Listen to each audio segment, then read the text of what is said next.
वसल्लिम अला रसूलिहिल करीम अम्मा बाद फ़अऊज़ु बिल्लाहि मिनश शैतानिर रजीम बिस्मिल्लाहिर रहमानिर रहीम।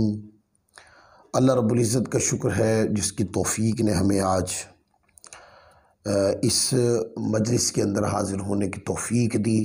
इस पर हम अल्लाह का शुक्र अदा करते हैं।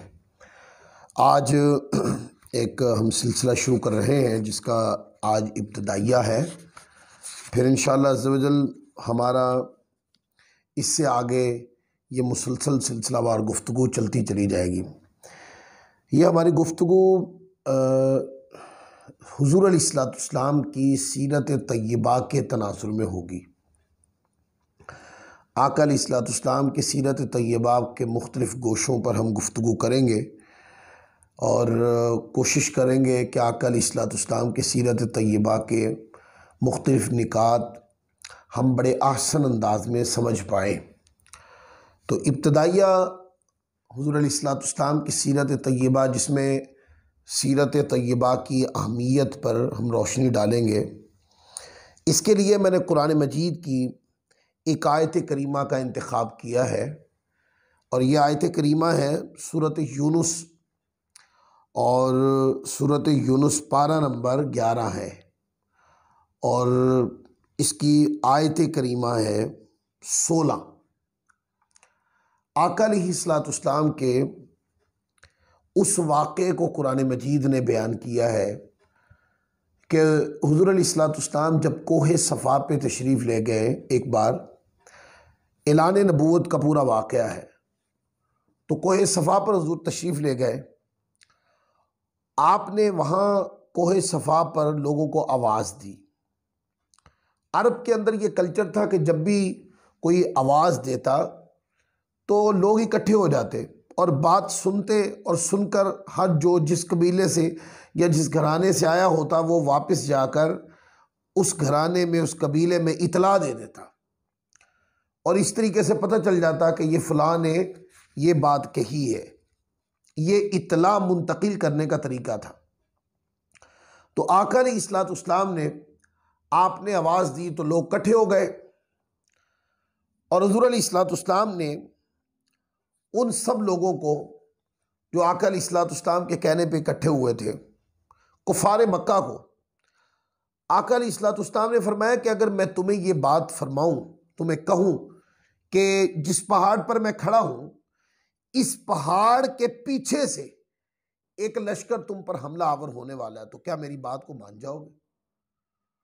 तो इसके ऊपर हदीस उठा के पढ़ ले, कुतुब सीरत उठा के पढ़ ले, तो अल्फाज आते हैं कि उन्होंने कहा कि हम क्यों नहीं आपकी बात मानेंगे, आप तो सादिक हैं और आप अमीन हैं।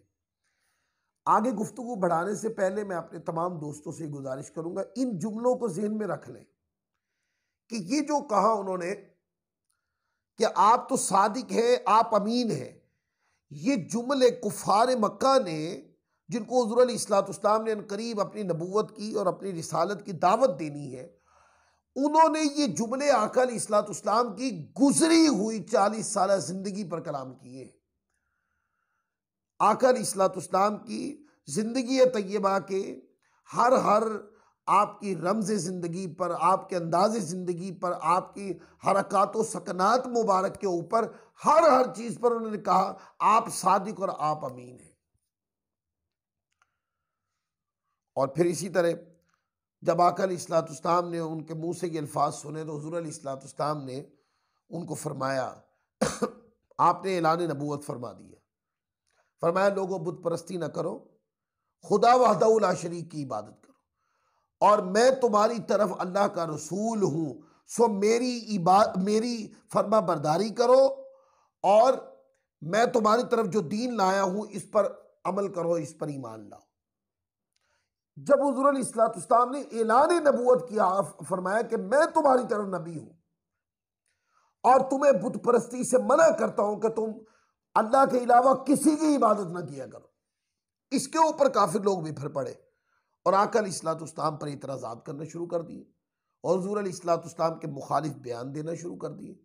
आका अलैहिस्सलाम के मौक़िफ़ से इख्तलाफ करने लगे, हत्ता के इख्तलाफ इस सतह पे बढ़ गया कि लोग इशारे कर कर हुजूर अलैहिस्सलाम की तरफ, हुजूर अलैहिस्सलाम के कभी मंसूब करते, आका अलैहिस्सलाम की बात से इख्तलाफ करते। और इस तरह कोई बड़ा पक्का बड़ा काफिर था जो बार बार इशारे करके हुजूर अलैहिस्सलाम की तरफ वो इशारा करता और इख्तलाफ भी करता और कमियां मंसूब करता। इस पर अल्लाह रब्बुल इज्जत ने कुरान मजीद में एक आयत करीमा, पूरी सूरत है जिसमें उस काफिर को ही मुखातब किया गया है। फरमाया तब्बत यदा अबी लहब व तब, अबू लहब के दोनों हाथ ही टूट जाएं, क्योंकि वो हुजूर अलैहिस्सलाम की तरफ उठ रहे थे। अच्छा, बाद मौके पर यहां यह भी आता है कि जब इख्तलाफात हो गए तो उन्होंने ये कहा, अब कुरान मजीद में आता है कि उन्होंने पूछा कि आप अगर अल्लाह के नबी हैं तो कोई मौजज़ा दिखाएं। अंबिया किराम जो तशरीफ लाए, यानी पहले जो अंबिया किराम आए हैं जिनके बारे में हम सुनते हैं कुफार मक्का ने कहा, तो वो तो मौजज़ात लेके आए, आप अगर अल्लाह के नबी हैं तो कोई मौजज़ा दिखाएं। तो हुजूर अलैहिस्सलाम ने वहां पर यह फरमाया जो कुरान मजीद में आया, आका अलैहिस्सलाम ने उन सबको जो पहले हुजूर को सादिक और अमीन कह चुके हैं, उनको हुजूर अलैहिस्सलाम ने फरमाया फ़क़द लबिस्तु फ़ीकुम उमरन मिन क़ब्ली अफ़ला ताक़िलून, फरमाया पस मैंने तुम्हारे अंदर इससे कबल जिंदगी का भरपूर दौर गुजारा है, मैं तुम्हारे अंदर जिंदगी का एक हिस्सा 40 साल अपनी जिंदगी का एक हिस्सा गुजार चुका हूं। क्या तुम अक्ल शऊर से काम नहीं लेते? यानी जब मौजज़ा तलब किया तो आका अलैहिस्सलाम ने अपनी ज़ाते अक़दस को और अहवाले जिंदगी को बतौर मौजज़ा के पेश कर दिया। और ये कायनात तारीख का पहला वाक़या था कि किसी नबी मुकर्रम की ज़ात मुक़द्दस ने अपनी ज़ात को ही बतौर मौजज़ा पेश कर दिया। और इसके ऊपर फिर कई रिवायात हैं कि हुज़ूर अलैहिस्सलाम ही वो ज़ात है कि जिन्होंने अपनी नबूवत का ऐलान किया और बतौर मौजज़ा अपनी ज़ात को पेश कर दिया। तो उलमा ने इसमें फ़र्क किया। उलमाए किराम ने कहा कि अंबिया किराम मौजज़ात लेके आते थे, सारे अंबिया किराम मौजज़ात लेके आए, जिसके अंदर हज़रत आदम अलैहिस्सलाम भी हैं, हज़रत इब्राहीम अलैहिस्सलाम भी हैं, फिर हज़रत मूसा अलैहिस्सलाम है, यूसुफ अलैहिस्सलाम है, हज़रत दाऊद अलैहिस्सलाम है, सुलेमान अलैहिस्सलाम है, इस तरीके से हज़रत ईसा अलैहिस्सलाम है, ज़करिया अलैहिस्सलाम है, याह्या अलैहिस्सलाम है, कई अंबिया किराम है, यानी कोई हज़ारों की तादाद में अंबिया किराम तशरीफ़ लाए और मौजज़ात लेके आए। मौजज़ात के मुख्तलिफ उन्वानात थे, कहीं पानी पत्थर से बहा दिया गया, कहीं पानी में रस्ते बना दिए गए, और कहीं जो है लाठी से अजदहा बना दिया गया। इसी तरीके से कहीं मुर्दा था तो जिंदा कर दिया, और कहीं कोढ़ की बीमारी हाथ फेरा और शिफा दे दी। इसी तरीके से कई मौजज़ात अंबिया किराम के हमारे सामने आते। हज़रत दाऊद अलैहिस्सलाम के हाथ में लोहे को मोम कर दिया, वो जरा बना देते थे। तो मुख्तलिफ मौजज़ात थे। तो अंबिया किराम मौजज़ात लेके आए, यही कानून कुदरत था, यही तरीका था, और लोगों ने देखा भी ऐसा ही था। आका अलैहिस्सलाम जब तशरीफ लाए तो अपनी ज़ात को मौजज़ा पेश कर दिया। तो उलमा ने फ़र्क किया, अंबिया किराम मौजज़ात लेके आए और आका की ज़ाते अक़दस सर के बालों से लेकर पांव के तलवों तक आका की ज़ात ही मौजज़ा है। इसलिए कि हुजूर अलैहिस्सलाम ने अपनी ज़ात को खुद मौजज़ा करार दिया। और आप सुनते, मौजज़ा दलील कतई होता है, मौजज़े की मिसाल कोई नहीं ला सकता, मौजज़ा रद्द भी नहीं हो पाएगा इस तनाजुर में कि कोई उस जैसा अमल ले आए और लाकर मौजज़ा रद्द कर दे, ऐसी कोई कुव्वत मुकाबले में खड़ी नहीं हो सकती। मौजज़े की ये शान, मौजज़ा बेमिसाल होता है, बाकमाल होता है, बेमिसाल होता है, लाजवाब होता है, दलील कतई होता है, बुरहान अजीम होता है, हुज्जत कातिया होता है।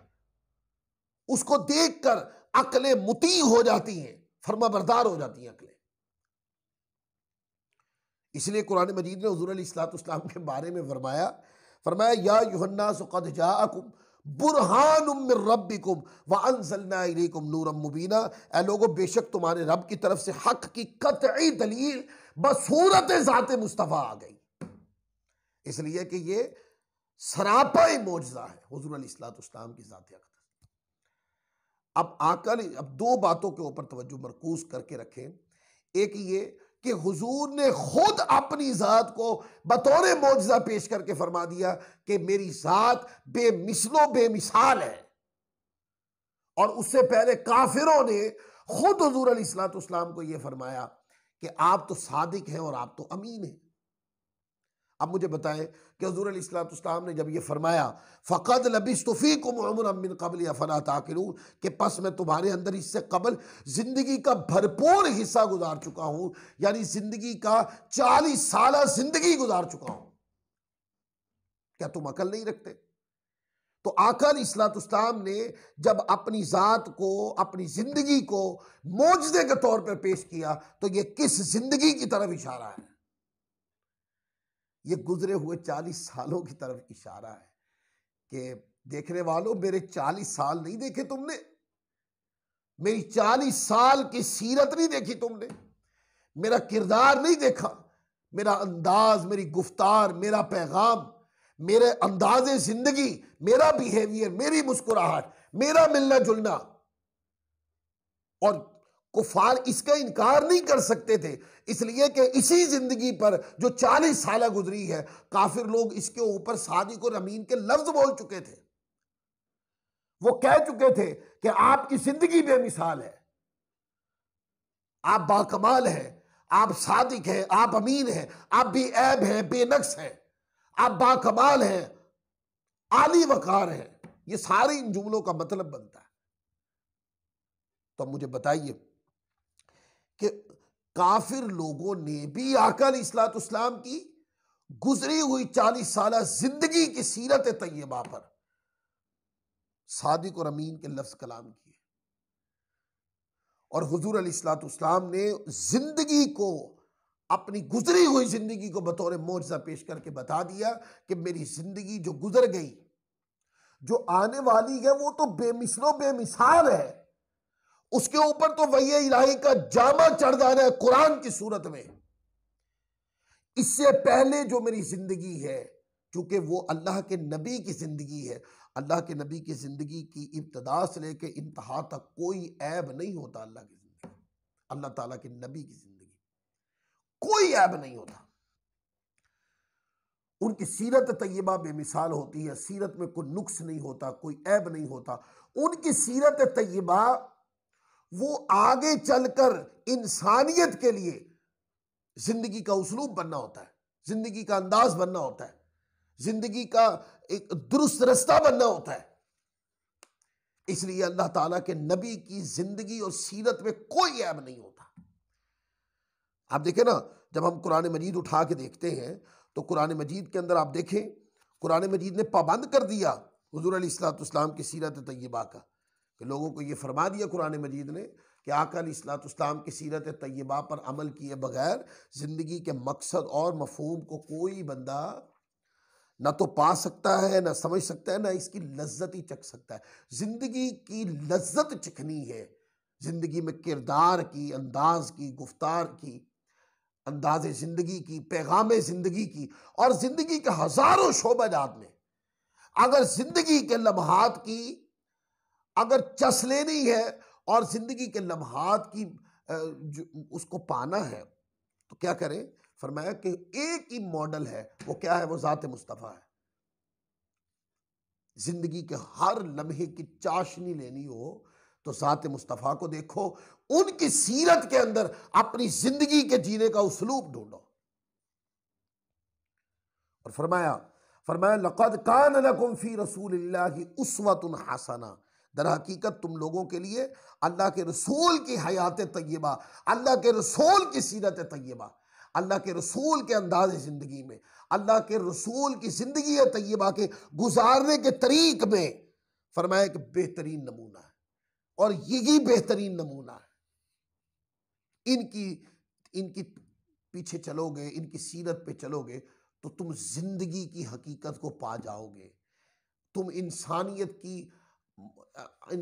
के आला मुकाम को समझ पाओगे, इंसानियत के आला किरदार को समझोगे, इंसानियत के तकाजे क्या है, फितरत इंसानी क्या है और उसके कमालात क्या है, उसको उरूज क्या है, उसकी रिफातें क्या है। फरमाया वो तुम्हें एक एक ही ज़ात मुस्तफ़ा में नजर आएंगी, सो इनकी पैरवी करो।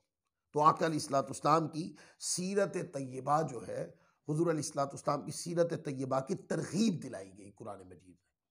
जहाँ कुरान मजीद ने सीरत मुस्तफ़ा की बेमिसाली की बात की, वहाँ पे सीरत मुस्तफ़ा पर अमल करने की तरगीब भी दे दी।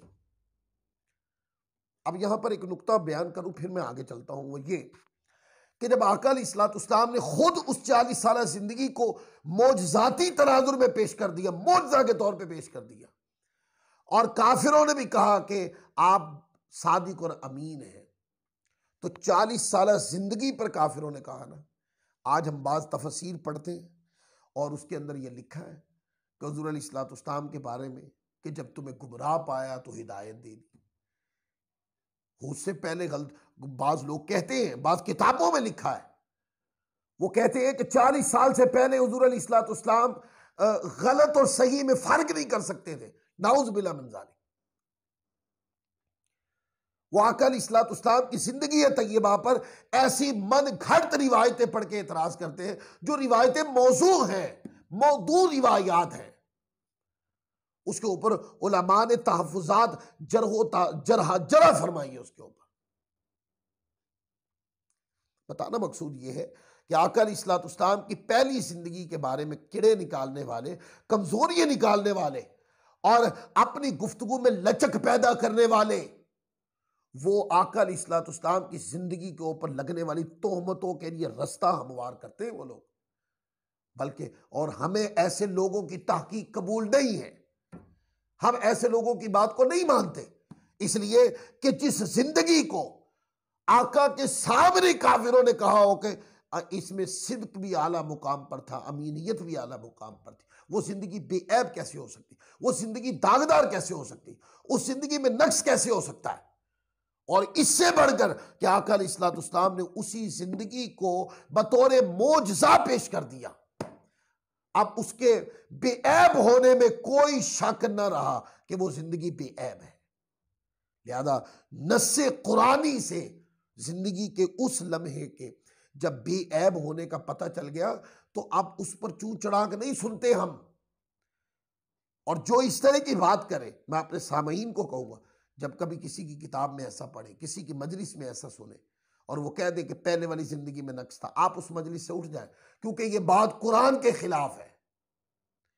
कुरान पाक ने आका अलैहिस्सलाम की पिछली गुजरी हुई जिंदगी तय्यबा के ऊपर बेमिसाली का इतलाक कर दिया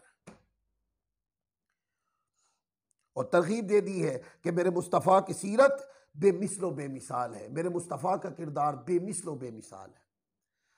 आका अलैहिस्सलाम की सीरत तय्यबा को अगर हम कुरान मजीद के आईने में देखते हैं तो कुरान मजीद में मुख्तलिफ उन्वानात की आयतें आती हैं, मुख्तलिफ उन्वानात की आयतें आती हैं।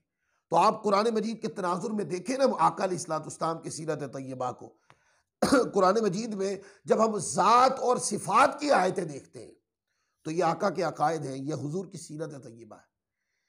अगर हम अहकाम की आयतें देखें, मेरे मुस्तफ़ा के आमाल हैं, और अगर तकरीन की आयतें देते हैं, मेरे मुस्तफ़ा का इस्तदलाल है, और अगर तशरीह की आयतें देखते हैं, ये मेरे मुस्तफ़ा का हाल है, और कसस व इमसाल की आयतें देखते हैं तो ये मेरे मुस्तफ़ा सल्लल्लाहु अलैहि वसल्लम की बयान इबरत है जो आका अलैहिस्सलाम बयान फरमाया करते थे। ये उम्मत के लिए इबरत की हिकायात और इमसाल है। फिर आप देखें, जिस तज़कीर की आयतें मेरे मुस्तफ़ा की मौइज़त है, फिर खिदमत खल्क की आयतें मेरे मुस्तफ़ा की अबदियत है, किबरियाए हक की आयतें मेरे मुस्तफ़ा की नियाबत है, अखलाक की आयतें आका का हुस्न मुआशरत है, और मुआमलात की आयतें आका अलैहिस्सलाम का हुस्न मईशत है। फिर तौबा इल्लल्लाह की आयतें आका की खलवत है, तरबियत खल्क की आयतें मुस्तफ़ा की जलवत है, कारो गज़ब की आयतें मुस्तफ़ा का जलाल है, और महर रहमत की आयतें मुस्तफ़ा का जमाल है। तजल्ली हक की आयतें, आका अलैहिस्सलाम का मुशाहदा है, और इब्तिगाए वजहुल्लाह की आयतें, आका का मुराकबा है, और इसी तरह अहवाल महशर की आयतें मुस्तफ़ा का मुहासबा है, नफ़ी खैर की आयतें आका की फनाइयत हैं, इस बात हक की आयतें मुस्तफ़ा की बकायत है, अना और अंता की आयतें आका अलैहिस्सलाम का शहूद है, और हू की आयतें मुस्तफ़ा की ग़ैबत है, नई में जन्नत की आयतें आका का शौक है, और नारे जहीम की आयतें मेरे मुस्तफ़ा का हम और गम है, रहमत की आयतें आका की रजा है, अजाब की आयतें मुस्तफ़ा का खौफ है, इनाम की आयतें आका का सुकून और उन्स है, और इंतकाम की आयतें आका अलैहिस्सलाम का हुज़्न है, नुज़ूल वही की आयतें आका अलैहिस्सलाम का उरूज है, तालीम और तबलीग की आयतें मेरे मुस्तफ़ा का नुज़ूल है, और तनकीज़ और अमर की आयतें मुस्तफ़ा की खिलाफत है, और खिताब की आयतें आका अलैहिस्सलाम की इबादत है। और हज़रत सैयदा आयशा सिद्दीक़ा रज़ियल्लाहु ताला अन्हा से किसी ने पूछा कि मुस्तफ़ा के अखलाक क्या है, आका की सीरत क्या है, और सीरत तैयबा के गोशा है अखलाक, मुस्तफ़ा के अखलाक क्या है, सीरत का ये गोशा कैसा है, अखलाक क्या है, तो आपने फरमाया वकान खुलुकुहुल कुरान, मुस्तफ़ा का अखलाक कुरान है। यानी अगर तुमने कुरान को मुजस्सम देखना हो तो ज़ाते मुस्तफ़ा को देखो, और अगर कुरान मजीद को अल्फाज में देखना हो तो आका नहीं तो कुरान मजीद के अल्फाज, अगर तुमने सीरत तैयबा की बेमिसाली देखनी हो तो कुरान के अल्फाज देख लो। मुजस्सम कुरान ज़ाते मुस्तफ़ा है, और सीरत तैयबा को देखना हो आका अलैहिस्सलाम की तो खुला कुरान देख लो, जो कुरान है ये मेरे मुस्तफ़ा की सीरत तैयबा है।